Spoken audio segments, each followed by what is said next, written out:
Alexander almost died before his conquest of some of Persia had truly begun, not at the edge of Asia, not in some final blaze of legend. He nearly disappeared in the first major battle of the campaign, in river water and broken mud, under the eyes of his own army, because he chose the most dangerous move on the field and committed to it completely.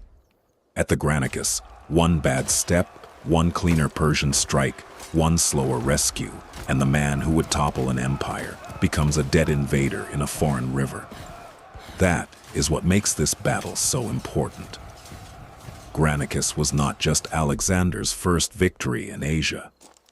It was the moment the entire invasion nearly collapsed before it had earned its name. If Alexander dies here, the campaign becomes a warning about reckless ambition. The Granicus was not a battlefield designed for easy glory. The riverbank was steep, the footing was broken, the current disrupted formation. The Persians were waiting on the far side, exactly where they could hit the Macedonians, while they were climbing out of the water, off balance and exposed. This was the kind of crossing a careful commander was supposed to avoid. Alexander attacked it anyway.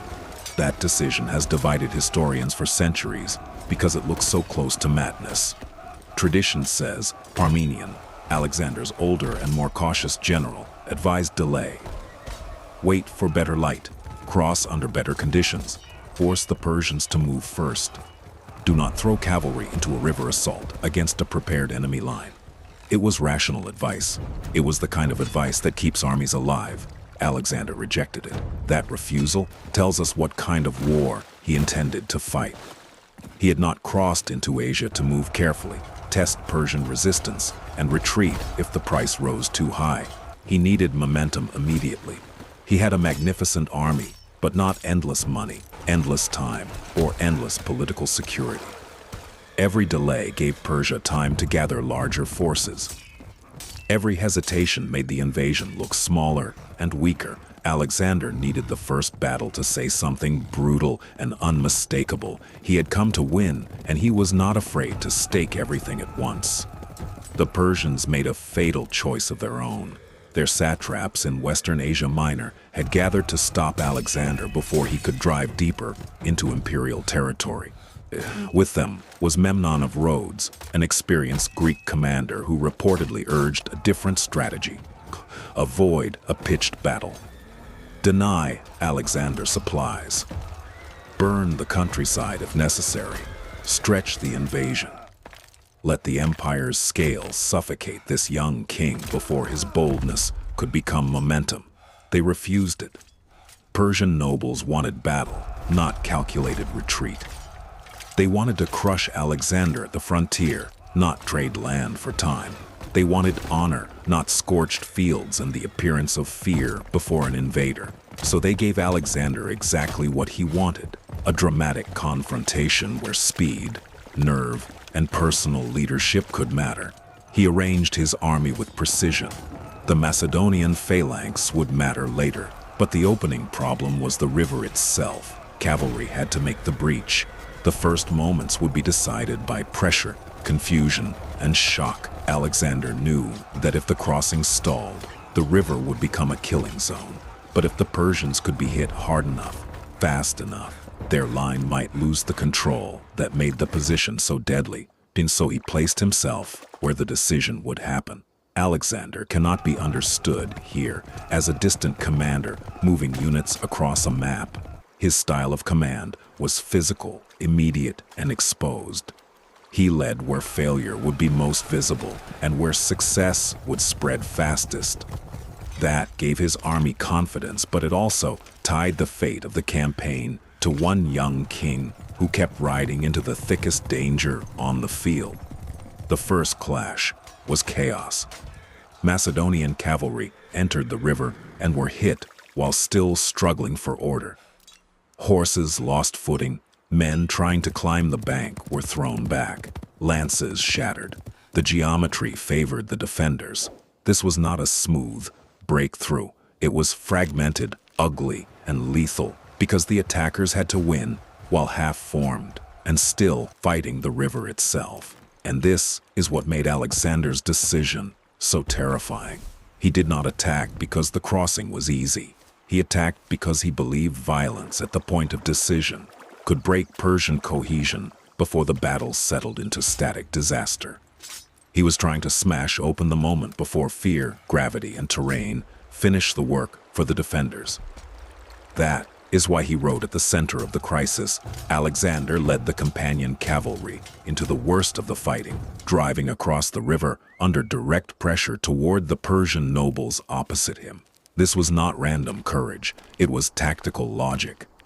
Persian command culture gave enormous weight to aristocratic leadership and personal combat. Hit that part of the line hard enough, and the entire defense could bend around the shock. Alexander was not only looking for casualties, he was looking for collapse in the structure of command itself, and it almost killed him. In the melee at the bank, the battle suddenly narrowed from strategy to seconds. Alexander became locked in close combat with Persian nobles, the kind of compressed fighting where command and survival become the same thing. Ancient sources differ in details, but the core scene remains unforgettable. Alexander was struck directly, and a Persian blow came down with enough force to split his helmet. He was reachable. A Persian weapon got through. In the first major battle of the campaign, before the empire had been broken, Alexander was in real, mortal danger. As Alexander fought for his life, another Persian moved in to finish the job. That is what made the moment so deadly. It was not one clean duel in open space. It was layered cavalry combat, bodies colliding, horses turning, weapons rising from different angles. Alexander's attention was already committed. He could not defend against everything at once. The next strike could have ended the invasion on the spot. It did not, because Cleitus the Black intervened. Cleitus cut down the attacker before the blow could finish Alexander. One man, one movement, one successful intervention inside the blur of close combat. If he is slower, history changes. But the Alexander who crossed into Asia that year likely dies at the riverbank before the conquest becomes real. And because he lived, the battle began to turn. Once the Macedonian cavalry forced itself onto the bank and survived that murderous opening exchange, the Persian position started losing shape.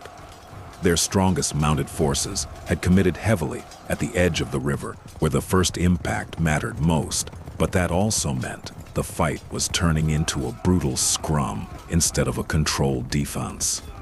In prolonged disorder, Alexander's army had an advantage the Persians were beginning to lose: cohesion under pressure. The phalanx was no longer waiting behind a failed assault. It was becoming part of an opening that had been paid for in shock and survival. What had looked like a trap for the attackers was slowly becoming a contest of endurance, discipline, and recovery after the first balance had broken. This is why Granicus matters far beyond the drama of one near death. It reveals the double edge of Alexander's greatness. His style created momentum that ordinary commanders could never generate. It also created risks that ordinary commanders would never accept. At Granicus, genius and recklessness were fused into the same decision. That is why the battle still feels modern. It forces the hardest question in command.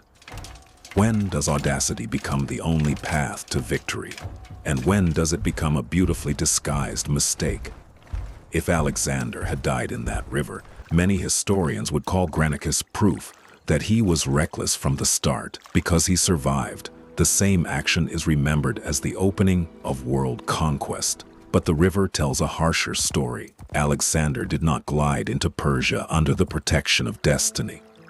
He nearly lost everything in the first great test because he knowingly chose the place where fate could reach him most easily. It is not the story of a hero proving he cannot die. It is the story of how close history came to learning that he could.